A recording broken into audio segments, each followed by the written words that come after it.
You are watching Gyandeep channel. Erase the darkness, spread the light of wisdom. प्यारे बच्चों नमस्कार। Gyandeep channel पे हम आपका स्वागत करते हैं। आज की हमारी वीडियो का विषय कक्षा छठी की इंग्लिश पाठ पुस्तक पूर्वी में से यूनिट 1 फैबल्स एंड फोकटेल, उसमें से लेसन 2 पाठ 2 the raven and the fox. इस वीडियो में इस कविता की व्याख्या, समरी और प्रश्न उत्तर आप देखेंगे। सबसे पहले जो है गतिविधि दी गई है पाठ में, let us do these activity before we read. We know that frog croak, did you know that raven has also croak. यानी कि मेंढक हैं जो वो टरटराते हैं, तो क्या आप जानते हैं कि कौवे की आवाज़ भी इसी तरह कर्कश आवाज़ होती है? तो इसका उत्तर है बच्चों yes. While frog are well known for croaking, raven also produce a croaking sound. Their call is deep, harsh and often described as a croak और काँव काँव। मेंढकों की तरह कौवे भी कर्कश ध्वनि निकालते हैं। उनकी आवाज़ गहरी और कठोर होती है, जिसे अक्सर काँव काँव या कर्कश ध्वनि कहा जाता है।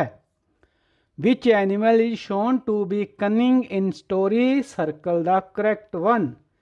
जो कहानी में हम अक्सर किस जानवर को चतुर पाते हैं, किसको ज़्यादातर चतुर माना गया है? तो 3 ऑप्शन है, टाइगर, फॉक्स और बियर, यानी कि चीता, लोमड़ी और भालू। तो इसमें से जो फॉक्स है उसको चतुर माना गया है। द रेवन एंड फॉक्स यह पोम है, जो इसकी व्याख्या देखते हैं। व्याख्या से पहले जो कविता में आए डिफ़िकल्ट वर्ड और उनके मीनिंग्स इस प्रकार हैं। पर्च्ड बैठा हुआ, विशेष रूप से किसी चीज़ की ऊपरी सतह पर, जैसे कि शाखा पर। लिम्ब शाखा, पेड़ की मोटी और मुख्य टहनी। रेनार्ड लोमड़ी के लिए इस्तेमाल किया जाने वाला एक काल्पनिक नाम। बीक चोंच। मॉर्शल छोटा टुकड़ा, खाने का छोटा भाग। एडमायरिंग प्रशंसा करना, किसी की तारीफ करना। फीदर्स पंख। क्रॉक कर्कश आवाज, जैसे कौवे की आवाज़। फुलिश मूर्खतापूर्ण, बिना समझदारी के। प्राइड घमंड गर्व। आत्म संतोष की भावना। आइड देखा, ध्यानपूर्वक कुछ देखना। ग्लो चमकना, विशेष रूप से खुशी के मारे या गर्व से। और अनवाइज मूर्खता भरा। ये थे कठिन शब्दों के अर्थ। कविता की व्याख्या देखते हैं।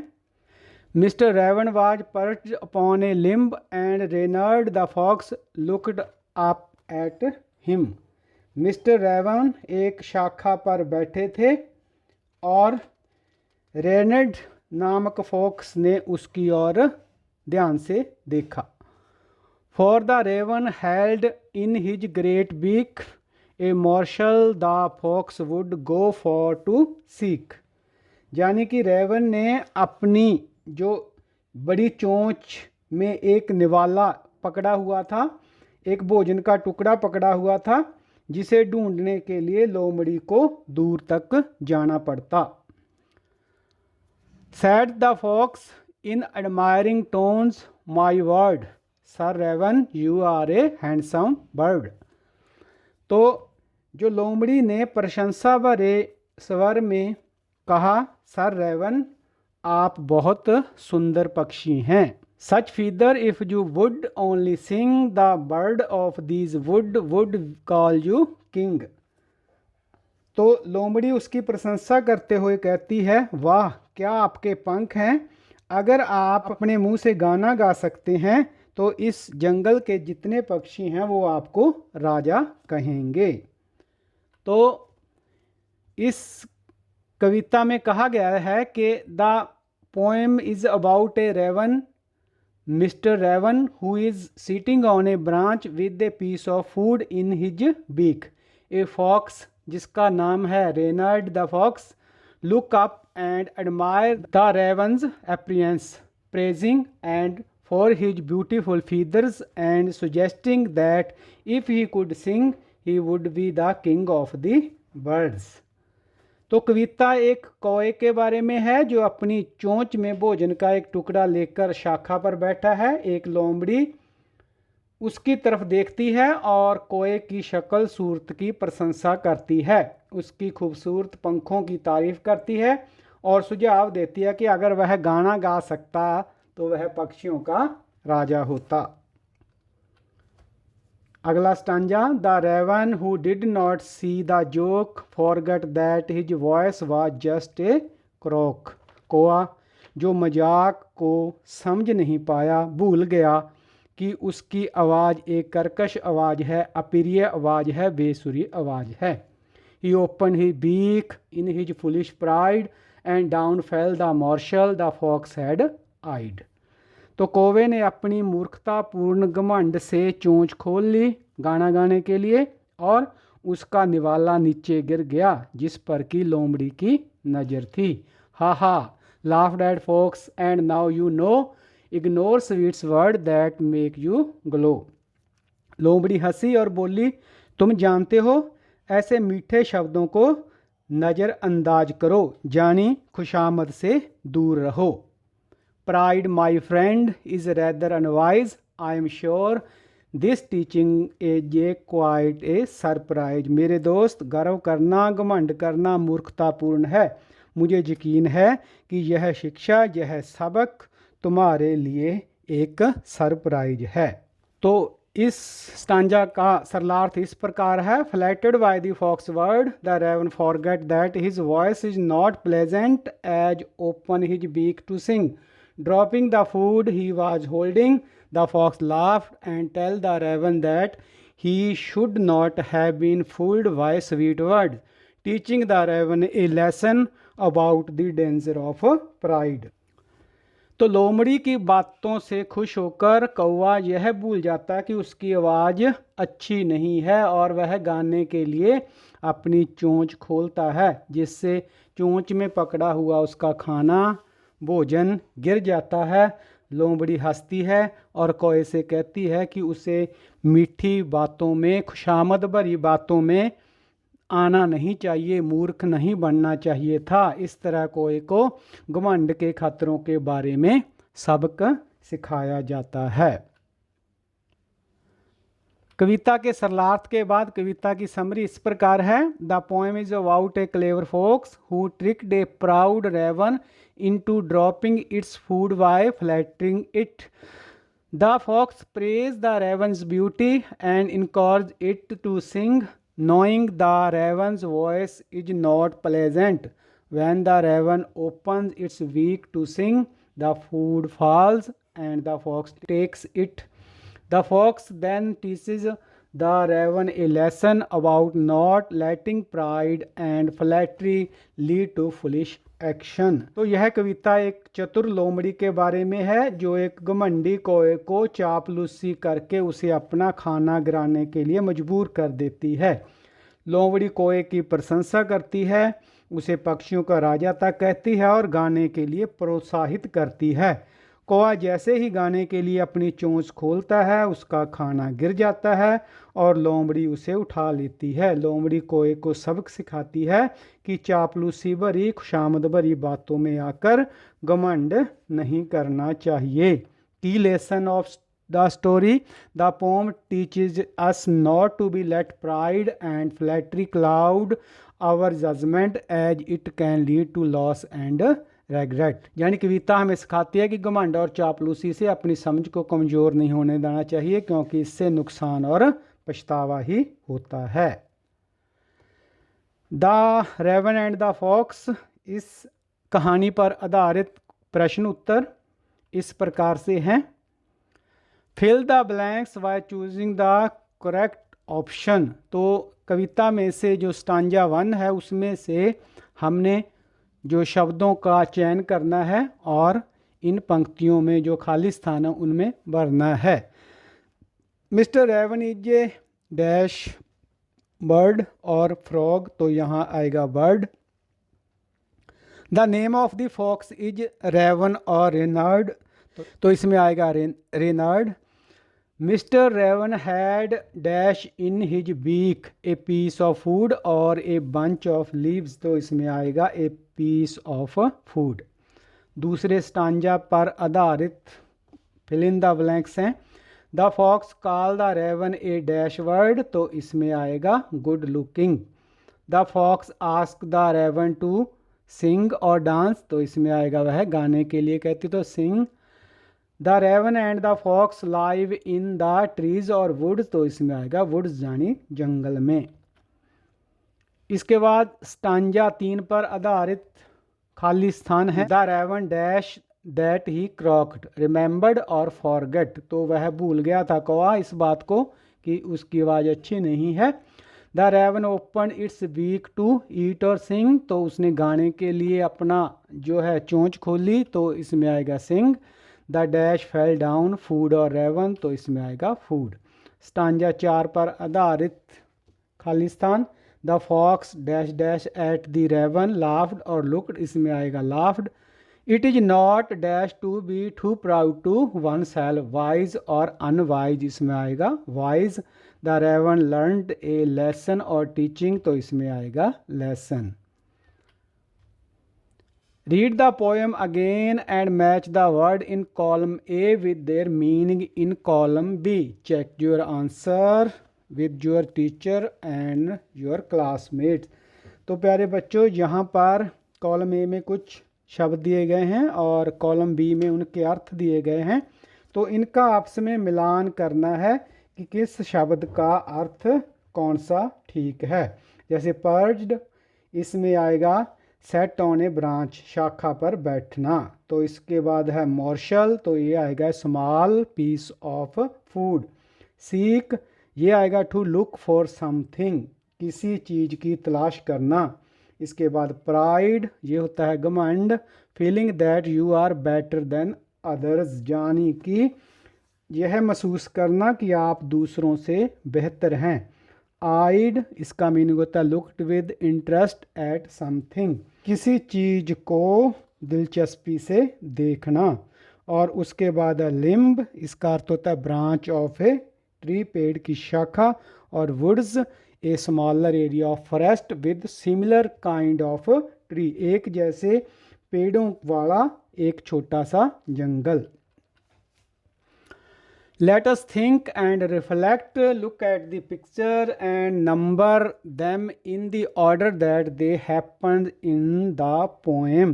तो प्यारे बच्चों, इन चित्रों को ध्यान से देखें और उन्हें कविता में जिस क्रम में घटनाएं घटित हुई उसी क्रम में क्रमांकित करें। तो जैसे 4 चित्र हैं, तो सबसे पहले जो घटना अंकित हुई वो ये है, जब कौए को एक भोजन का टुकड़ा मिला। उसके बाद जो दूसरी तस्वीर है, जो ऊपर वाली, जो पहली दिखाई दे रही है, जहाँ पर लोमड़ी ने कौए को देखा और उसकी चोंच में भोजन का निवाला देखा। उसके बाद यह तीसरी घटना है, जब कौए ने गाने के लिए अपना मुंह खोला, चोंच खोली, तो उसका भोजन नीचे गिर गया। और उसके बाद यह चौथा चित्र, चौथी घटना, लोमड़ी ने भोजन का टुकड़ा उठाया और दूर चली गई। Read the following lines and answer the question that follow. तो जहाँ कुछ पंक्तियाँ जो कविता में से दी गई हैं, उन्हीं पर आधारित प्रश्नों के उत्तर हमने देने हैं। जैसे कि Sir Raven, you are a handsome bird. Such feathers, if you would only sing the words of these woods, would call you king। तो यहाँ पर जो प्रश्न है, such feathers refer to feathers। तो such feather जो शब्द है वो किस प्रकार के पंखों के लिए, परों के लिए जो है इस्तेमाल हुआ है। तो shiny and beautiful, black and dull, grey and long और short and अनअट्रैक्टिव। तो ये जो पहली ऑप्शन है ये ठीक है बच्चों, shiny and beautiful. Read the following lines and answer the question that follow. Sir raven, you are a handsome bird. Such feather, if you would only sing the birds of this wood call you king. Why would you word of wood call the raven king, यानी कि जंगल के पक्षी कोए को राजा क्यों कहेंगे? तो इसका उत्तर है the fox suggest the bird would call the raven king if it could sing beautifully as part of his flattery to trick the raven into dropping the food. लोमड़ी इसलिए कहती है कि अगर कौवा सुंदर गाना गाएगा तो पक्षी उसे राजा कहेंगे, और यह एक प्रकार की चापलूसी है ताकि कौवा अपना खाना गिरा दे। Why does the fox address the raven as sir? तो लोमड़ी ने कोए को सर कहकर क्यों संबोधित किया? The fox call the raven sir to show false respect and flattery making the raven feel important and more likely to fall for his trick. तो लोमड़ी ने कोए को सर कहकर उसे झूठा सम्मान दिया, उसकी चापलूसी की, और वह चापलूसी इसलिए करती है ताकि कौवा इसमें फंस जाए और अपना भोजन गिरा दे। उसके बाद अगला स्टांजा है the raven who did not see the joke forget that his voice was just a croak he open his beak in his foolish pride. तो क्वेश्चन है why did raven open his beak? कोए ने अपनी चोंच क्यों खोली? तो इसका उत्तर है बच्चों the raven open his beak because he was flattered by the fox praise and wanted to sing forgetting that his voice was just a croak. तो कोए ने अपनी चोंच इसलिए खोली क्योंकि वह लोमड़ी की तारीफ से खुश हो गया और गाना गाना चाहता था, यह भूलकर कि उसकी आवाज़ है जो वो अप्रिय थी, कर्कश थी। इसके बाद दूसरा complete the following with one word from the given line. Fox को जैसे क्लेवर है तो उसी तरह रेवन कहानी में किस प्रकार से प्रदर्शित होता है? तो फॉक्स जैसे क्लेवर है तो रेवन के लिए हम क्या कह सकते हैं? तो इसका उत्तर है फुलिश, मूर्ख। Let's think and reflect. Question है why does the raven forget that his voice is just a croak? Raven क्यों भूल जाता है कि उसकी आवाज़ कर्कश आवाज़ है? The raven forget because the fox flattery makes him too proud and he want to prove he can sing beautifully. कौवा भूल जाता है क्योंकि लोमड़ी की चापलूसी उसे बहुत घमंडी बना देती है और वह साबित करना चाहता है कि वह सुंदर गाना गा सकता है। How does Reynard make the raven sing? तो जो रिनर्ड लोमड़ी है रेवन को कैसे गाने के लिए प्रेरित करती है? तो इसका उत्तर है Reynard the fox make the raven sing by flattering him, praising his beauty and suggesting he would be the king of world if he sang। तो रिनार्ड जो है कौवे की चापलूसी करती है और कहती है कि वह बहुत सुंदर है, उसकी सुंदरता की तारीफ करते हुए कहती है कि अगर वह गाना गाएगा तो वह पक्षियों का राजा भी बन जाएगा। इसके बाद अगला प्रश्न है why does Reynard say that pride is not wise? तो रिनार्ड ने यह क्यों कहा कि घमंड करना बुद्धिमानी नहीं है? Reynard says pride is not wise because it clouds judgement and makes one vulnerable to trick as seen with the raven. Reynard कहती है कि घमंड बुद्धिमानी नहीं है क्योंकि यह समझ को कमज़ोर करता है और इंसान को चालों का शिकार बना देता है, जैसा कि कौवे के साथ हुआ। इसके बाद प्रश्न give one reason why the teaching A quite a surprise. एक कारण दीजिए जिससे यह सिद्ध हो कि यह जो शिक्षा मिली कौवे को यह हैरानीजनक है। The teaching is a surprise because the raven did not expect the fox to trick him after praising him so much. यानी यह सबक आश्चर्यजनक इसलिए है क्योंकि कौवे को यह उम्मीद नहीं थी कि लोमड़ी उसकी इतनी तारीफ करने के बाद उसे बरगलाएगी। इसके बाद प्रश्न imagine someone praise you too much how would you react? यानी कि अगर कोई आपकी खूब प्रशंसा करे तो आप क्या करेंगे, क्या प्रतिक्रिया देंगे? तो बच्चों इसका उत्तर आप अपने अनुसार लिख सकते हैं। एक आंसर ये भी हो सकता है I would stay conscious and not let the praise make me overconfident, remembering that too much flattery can sometime be a trick।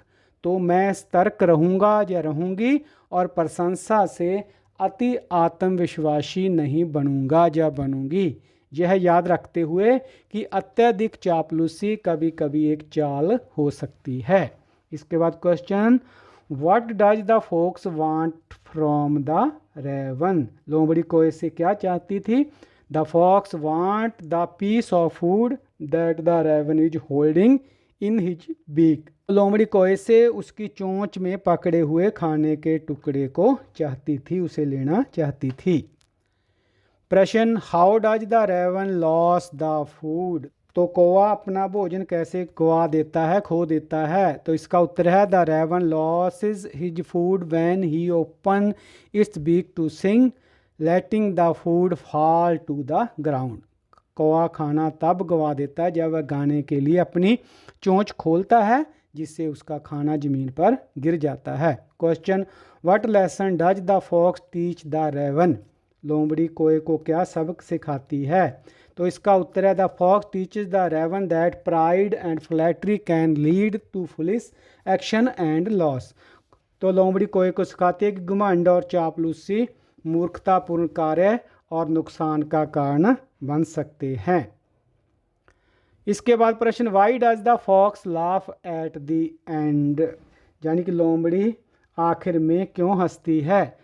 The fox laugh because his trick worked and he successfully got the food by the fooling the raven. लोमड़ी अंत में हंसती है क्योंकि उसकी चाल कामयाब हो गई और उसने कौए को बरगलाकर खाना जो है उसका हासिल कर लिया। Question, what does the poem teach us about trusting other. यानी यह कविता हमें दूसरों पर जो भरोसा करने के बारे में क्या सिखाती है? The poem teaches us to be conscious and not blindly trust sweet word and they can some time be captive. यानी कविता में सिखाती है कि सतर्क रहें और मीठी बातों पर आंख मूंद कर भरोसा ना करें, क्योंकि कभी कभी वे धोखेबाज भी हो सकती हैं। लेट अस लर्न, इस जो पाठ है इसका एक खंड है, right the rhyming word from the poem. Poem में जो राइमिंग वर्ड आए हैं उनको हमने लिखना है। जैसे स्टांजा 1 में लिम्ब और उसके बाद हिम आया है, उसी प्रकार स्टांजा 1 में अगले राइमिंग वर्ड हैं बीक और सीक। स्टांजा 2 में जो है वर्ड और बर्ड, इसके बाद सिंग और किंग। स्टांजा 3 में जोक और इसके साथ क्रॉक, प्राइड और आइड। स्टांजा 4 में नो और ग्लो और अनवाइज और surprise. Study the underline word in the poem. जो कविता में आए कुछ शब्द हैं अंडरलाइन किए गए हैं, इनके बारे में सोचें। For the raven held in his great beak. तो the word big and beak began with the same B sound. इसी तरह से the song of sweet word, इसी तरह सॉन्ग एंड स्वीट वर्ड हैं वो भी सेम साउंड से जो है शुरू हो रहे हैं, यानी एस से। तो प्यारे बच्चों, alliteration is a repetition of consonant sound and the beginning of words. When two or more words together begin with the same sound, it is called alliteration। यानी कि जब दो या दो से अधिक शब्द एक ही ध्वनि से शुरू होते हैं उसे अनुप्रास अलंकार कहते हैं। जैसे कि यहाँ ऊपर दिखाया गया बिग बीक, जहाँ पर दोनों बी से शुरू हो रहे हैं, और सॉन्ग ऑफ स्वीट यानी कि ये एस से शुरू हो रहे हैं। Now pick another example of alliteration from stanza 2। Stanza 2 से कोई और ऐसा उदाहरण आपने जो है ढूंढना है। तो जैसे इसका उत्तर आएगा वुड्स और वुड, दोनों डब्ल्यू से शुरू हो रहे हैं। Choose the correct opposite from the box given below and complete the table. जहाँ पर कुछ शब्द दिए गए हैं और उसके बाद टेबल में वर्ड्स दिए गए हैं। हमने ऊपर वाले जो शब्द दिए गए हैं इनमें से नीचे वाले जो वर्ड्स हैं उनका अपोजिट वर्ड ढूंढ के उसके सामने जो है वो लिखना है। जैसे कि पर्च्ड, इसका आएगा फ्लू यानी बैठा हुआ और इसका उड़ गया। फॉरगेट, इसका आएगा रिमेंबर्ड यानी भूल गया और याद आया। फुलिश, इसका अपोजिट वाइज मूर्ख और उसके अपोजिट में बुद्धिमान। प्राइड, इसका आएगा ह्यूमिलिटी यानी कि घमंडी और विनम्रता। लाफ्ड, इसका आएगा क्राइड यानी कि हंसा और इसका रोया। इग्नोर, इसका आएगा नोटिस। इग्नोर का अर्थ होता है अनदेखा करना और नोटिस ध्यान दिया। ग्लो का आएगा डिम यानी कि चमकना और इसका अपोजिट धुंधला। Let us listen. You will listen to what the crow did after he lost his food. As you listen, mark the given statement as true or false. Refer to the page 37 for transcript. तो प्यारे बच्चों, पाठ्य पुस्तक की पृष्ठ संख्या 37 के अनुसार आप सुनेंगे कोए ने अपना भोजन खोने के बाद क्या किया। उसी 37 पेज की जो प्रतिलिपि के अनुसार हमने जो आगे स्टेटमेंट दी गई हैं उनके बारे में सत्य या असत्य, ट्रू या फॉल्स लिखना है। The crow was unhappy that he lost his food, तो यह वाक्य है जो वो सत्य है, ट्रू है। The crow thought that his lovely feathers made him smart, तो कौआ सोचता है कि उसके जो पंख हैं, सुंदर पंख हैं, उसे चतुर बनाते हैं, तो यह वाक्य है जो वो गलत है। The crow wanted to tell his friends not to be proud, तो ये भी सही है। कोए ने अपने दोस्तों को संदेश दिया कि घमंड ना करें। Now let us right the story you narrated in the form of conversation. Remember to write only the action for the raven as he has food in his mouth and does not speak. तो प्यारे बच्चों, कविता को कहानी के रूप में आपने लिखना है, सुनाना है और उसे आप एक अलग अंत भी दे सकते हैं। एक्शन करते समय यह ध्यान रखना है कि कौवा जो वो मुंह से आवाज़ ना निकाले, क्योंकि उसने अपनी चोंच में एक जो भोजन का टुकड़ा है उसको पकड़ा हुआ है। तो आपने इस कविता के रूप को एक कहानी का जो आकार देना है। आपका उत्तर इस प्रकार हो सकता है। Reynard, good morning mister Raven, you seem to be awake so early. Mister Raven just nod his head. Reynard, Oh, Mr. Raven, you look so handsome today with those shiny feathers. Mr. Raven fluffed his feathers proudly. Reynard, I must say your plumage is finest I ever seen in the woods. Mr. Raven tilted his head, looking pleased. Reynard, if only you could sing, Mr. Raven, I believe all the birds in the woods would call you their king. Mr. Raven, flattered by the praise, opened his beak to sing. The morsel of food dropped from the raven's beak and fall to the ground. Reynard, haha, thank you, Mr. Raven. Remember, pride can sometimes lead to foolish mistake. Mr. Raven looked down sadly, realizing he had been tricked. तो जो कविता हमने बच्चों देखी उसको हमने इसको कहानी का रूप दिया है, लेकिन हमने यहाँ पर इसका अंत वैसे ही रखा है।